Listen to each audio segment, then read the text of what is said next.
এই যে সুন্দর একটি ছবি পেন্টিং দেখছেন না, এটি আজকে আমি এঁকেছি। তবে আপনাদেরকে একটি বাস্তব কথা বলি।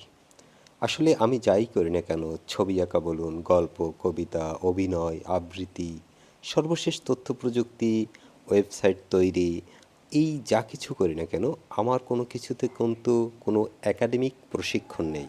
বা একাডেমিক প্রশিক্ষণের বাইরে ওস্তাদ থাকে, সেই ওস্তাদও কিন্তু আমার নেই। আমি মূলত শিখেছি দেখে দেখে এবং নিজের ভেতর থেকে। আসলে শিল্পকর্ম কখনো শিক্ষা দিয়ে হয় না, এটা নিজের ভেতরে থাকতে হয়। আর যেটা একমাত্র ঐশ্বরিক বা আল্লাহর দেয়া দান। তাই আমি নিজের থেকেই বুঝে যাই, কেমন যেন ভেতর থেকে বুঝে যাই যে এটার সাথে এটা, এটার সাথে এটা হলে হয়তো এটা হবে। আর সেখান থেকেই আমার নানান কর্মের দিকে আগ্রহ প্রকাশ। তো ছবি আঁকাটা মূলত শুরু করেছিলাম শৈশব থেকেই।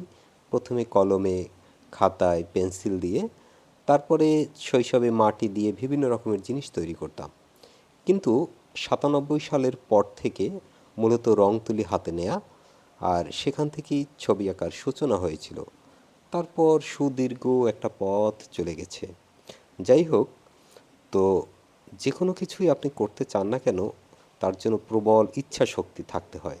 এই যে দেখছেন না, এই যে গাছ, এই যে ঘাস, এইগুলো যে আমি পেন্টিং করছি খুব সহজে দেখতেছেন, কিন্তু এর পেছনে রয়েছে কত রাত জেগে থাকা, কত শ্রম, কত সাধনা, কত স্বপ্ন, আর এই রং তুলির প্রতি কত ভালোবাসা। সেই সময় পেরিয়ে আজকে এমন একটা সময় এসেছি যখন তথ্য প্রযুক্তির কারণে ছবি পেন্টিং করা হয় না। এই যে লাল সূর্যটা দিলাম, জীবনটা একসময় এই সূর্যের মতো লাল টকটকে ছিল, মানে উদীয়মান সূর্যের মতো। আজকে মনে হয় জীবনটা যেন অস্তবেলায়, গোধূলি লগ্ন।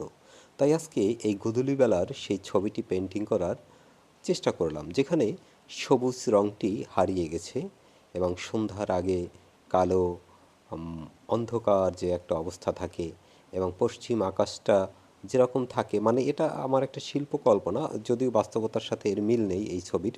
এখানে আমি আমার ইচ্ছা মতো রং ব্যবহার করেছি। যেমন ঘাসগুলো দেখছেন লাল, সূর্যটা মাঝখানে লাল, আকাশটা নীল। আসলে শিল্পীর কল্পনা তো এটা এলোমেলো হতে পারে। যাই হোক, সব মিলিয়ে ছবিটি কেমন হয়েছে অবশ্যই মন্তব্য করে জানাবেন। আর আপনাদের প্রেরণা এবং ভালোবাসা পেলে আমি আবারও নতুন একটি ছবি পেন্টিং করব। এরকম ছবি পেন্টিং যদি আপনার প্রয়োজন হয় আপনার ঘর সজ্জার জন্য, তাহলে আমার সাথে যোগাযোগ করবেন। এই ছবিগুলো কিন্তু আমি নিজে রাখতে চাইনি। আমি হয়তো পৃথিবী থেকে চলে যাব, কিন্তু আমার শিল্পকর্ম থাক না আপনার দেয়াল জুড়ে ভালোবাসার রং হয়ে। আপনার দেয়ালকে রঙিন করতে কিংবা রাঙাতে যোগাযোগ করুন আমার সাথে। এই ছবিগুলো রাখতে পারেন আপনিও।